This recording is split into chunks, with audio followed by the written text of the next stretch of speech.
28 through 36. When did they start radio in this town? And they put up the Heathman Hotel, which was completed in 1927. So that's 3 generations of local radio for my family. Right. And what's his name? Bugs Bunny. Oh, Mel Blanc. Mel Blanc, who worked for KGW. Right, he was probably in the Heathman too. Yeah, and they had the Night Owls, I believe it was. Yeah. Consider is the fact that KGW abruptly decided to have talk radio. King Broadcasting really decided. And the other funny thing was they hired me. Their idea was to have different points of view for each of the 3-hour segments. And it wasn't a good idea. It turned out talk radio was shrilly whatever it is, and almost always right wing. Okay. How you doing, Richie? All right. Very nice. And it was hit once by a car, this little skinny, long dog, and then by another. And it moved quickly to the curb and stopped.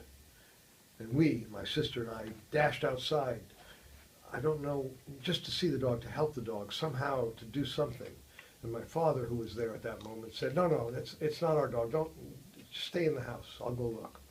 But of course we didn't. And there was the dog. And it had been grievously injured. And its eyes were popping out of its head, and it was twitching. And I can remember feeling absolutely like I didn't want that dog to live. Not like that. Not with its eyes popped out. Not with its weirdness suddenly apparent. And of course it died within minutes. But the guilt, the sense that I had wished it dead, that I had wanted not to have a deformed and disturbingly ugly animal, stayed with me. Really did stay with me. I don't know whether it affected me beyond that, but it was a very, very real moment. It was also a time when I was going to a private school, my parents trying to be protective of me. I had rheumatoid arthritis as a child, and they had grown into a pattern of protecting me, and they put me in a place called Francis Parker School, which was supposed to be modern and a good place, and had lots of wealthy people's kids going there.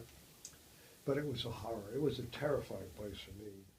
They tied me to a chair in an obscure room and were flashing their penises and trying to persuade me to do something sexual, and I was refusing. And then one of the teachers burst in and discovered the scene. And nothing was said about it except that each of us had to go to the principal's office, and I just didn't talk at all. I don't know what the other guys did, but I was not going to. I didn't have a vocabulary, I didn't have an understanding of what was happening except that it was embarrassing and scary and something that was against my will.